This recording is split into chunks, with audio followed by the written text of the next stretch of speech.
నమస్తే welcome to E6 TV news నేను Jemimah ఇక డీటెయిల్స్ చూద్దాం బొబ్బిలిపట్నంలో ఉన్న PACS ప్రాథమిక వ్యవసాయ సహకార సంఘం వారి ఆధ్వర్యంలో ఏర్పాటు చేసిన ధాన్యం కొనుగోలు కేంద్రాన్ని బొబ్బిలి శాసన సభ్యులు RBS KK రంగారావు బేబీ నాయన ప్రారంభించారు। ఈ సందర్భంగా ఎమ్మెల్యే బేబీ నాయన మాట్లాడుతూ రైతులు తమ ధాన్యాన్ని దళారులకు కాకుండా ప్రభుత్వం ఏర్పాటు చేసిన కొనుగోలు కేంద్రాల్లో మాత్రమే విక్రయించాలని ఆయన కోరారు।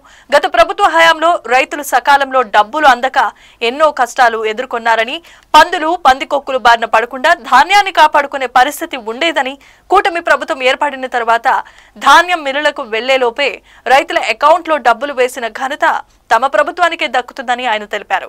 గత ఏడాది కంటే ఈ సంవత్సరం రైతులకు ప్రోత్సాహకం ఎక్కువగా ఉంటుందని సమర్థవంతమైన ముఖ్యమంత్రి నారా చంద్రబాబు నాయుడు ఆధ్వర్యంలో రాష్ట్రం ప్రగతి బాటలో నడుస్తుందని అన్నారు। అలాగే మళ్లీ ఈ నెలలో మరొక తుఫాన్ వచ్చే సూచనలు ఉన్నందున రైతులంతా అప్రమత్తంగా ఉండి తమ పంటకు సంబంధించిన కోతలను పూర్తి చేసుకోవాలని అదేవిధంగా బడిపలను దృఢంగా వేసుకోవాలని ఆయన సూచించారు। ఇక విశాఖలో జరిగిన CII సమిట్ వలన మన రాష్ట్రానికి ఎంత గొప్ప భవిష్యత్తు లభించకపోతుందో అనేది ఒక సూచిక మాత్రమే అని అన్నారు।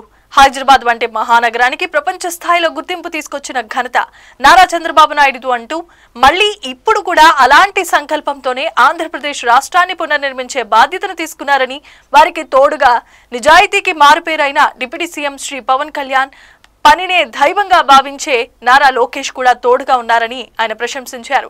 కేంద్ర ప్రభుత్వం సహకారంతో మన రాష్ట్రాన్ని ఉన్నత స్థాయికి తీసుకువెళ్లి యువతకు బంగారు భవిష్యత్తును కల్పిస్తారని తమకు పూర్తి విశ్వాసం ఉందని అంటున్నారు। ప్రతి ఇంటి నుంచి ఒక పారిశ్రామికవేత్తను తయారు చేయటమే ధ్యేయంగా పనిచేస్తున్నారని తెలిపారు।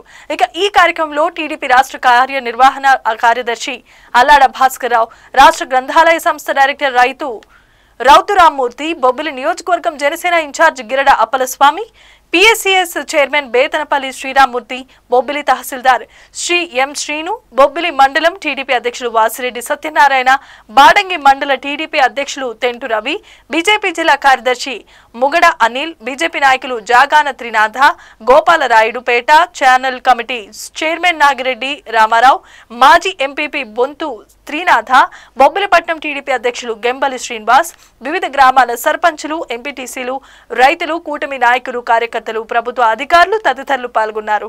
ఇప్పుడు ఆ విజువల్స్ ఏంటో ఇప్పుడు చూద్దాం। ఈ సంవత్సరం ధాన్యం కొనుగోలు కేంద్రం బొబ్బిలి PACS ద్వారా ఏర్పాటు చేసినటువంటి ఈ కేంద్రాన్ని ఇవాళ ప్రారంభించడం తెలుగుదేశం, జనసేన, బీజేపీ కూటమి నాయకులు, అదేవిధంగా సహచర నాయకులు, పత్రికా సోదరులు అందరం కలిసి ఇవాళ ఒక నూతన సంవత్సరం, నూతన పంట, బాగా పండినటువంటి పంట, కిందటి సంవత్సరం కన్నా రైతులకి, ధాన్యం రైతులకి అత్యధిక ప్రోత్సాహకాలు ఇచ్చే సంవత్సరంగా ఇది ముమ్మాటికి ఉండబోతుందని నేను చాలా గట్టిగా నమ్ముతున్నాను। మీకు అందరికీ తెలుసు, కిందటి 5 సంవత్సరాలు ప్రతి రైతుకి ఒక పీడకల, ఎస్పెషల్లీ ధాన్యం రైతుకి ఇంకా పెద్ద పీడకల। ఏ సంక్రాంతికి కూడా సకాలంలో డబ్బులు అందినటువంటి పరిస్థితి లేదు। సంక్రాంతి పండగ ఇంట్లో చేసుకోకుండా పందికొక్కులకి, ఊరపందులకి ధాన్యం ఆహుతవ్వకుండా కళ్ళాల్లోని సల్లో రైతు పడుకొని కాపలా కాసే పరిస్థితి। దానికి భిన్నంగా కిందటి సంవత్సరం ధాన్యం మిల్లుకు తోలి మిల్లుకి వెళ్ళే లోపు రైతుల ఖాతాల్లో డబ్బులు పడే పరిస్థితి। అది కిందటిసారి గత 5 సంవత్సరాల పీడకలకి ఈ ఎన్డీఏ ప్రభుత్వంకి ఇవాళ ఒక సమర్థులు ముఖ్యమంత్రిగా ఉంటే, ప్రజల యొక్క మనోభావాలు తెలిసిన వాళ్ళు ఉప ముఖ్యమంత్రిగా ఉంటే, రైతులకు పెద్దపీట వేసే ప్రభుత్వం కేంద్రంలో ఉంటే ఎప్పుడు కూడా రైతుకి మంచి జరుగుతుందని మీకు అందరికీ కూడా తెలియజేసుకుంటున్నాను। ఈ సంవత్సరం కూడా కిందటి సంవత్సరం కన్నా బ్రహ్మాండంగా ధాన్యం సేకరణ జరుగుతుందని మీకు అందరికీ కూడా ఈ పత్రికాముఖంగా తెలియజేసుకుంటాం। రెండో ముఖ్యమైనటువంటి విషయం, ఒక తుఫాను 22వ తారీఖు తర్వాత మన రాష్ట్రానికి రావచ్చేటువంటిది ఒక సందేహం।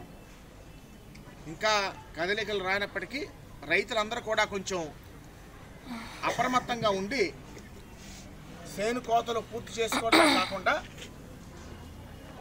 బడిపిలు కూడా పూర్తి చేసుకోవాలని నేను అంటే మీరేం ఆందోళన చెందకండి, కానీ 22వ తారీఖు లోపు మీ కోత బడిపిలాత కార్యక్రమం పూర్తి చేసుకోవాలని నేను మీ ద్వారా నా నియోజకవర్గ నా ప్రాంత రైతు సోదరులకు తెలియజేసుకుంటున్నాను.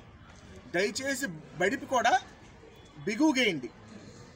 తొందర మీద ఆదరాబాదరాగా ఎన్నులు బయటికి బిగువుగా వేయకుండా మీరు పలచగా మీ బడిపి మీరు వేస్తే వర్షం పడినా ఇబ్బంది ఉంది కాబట్టి బడిపి కూడా బిగువుగేయండి.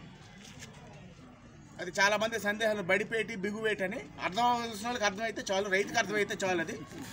కాబట్టి ఈ సందేశాన్ని మీరు ఇది రైతు వారి భాష, అర్థం అవ్వాల్సిన వాళ్ళకి అర్థమైతే చాలు, మీరు రైతు వరకు ఈ విషయం చేరేయమని నేను తెలియజేసుకున్నాను.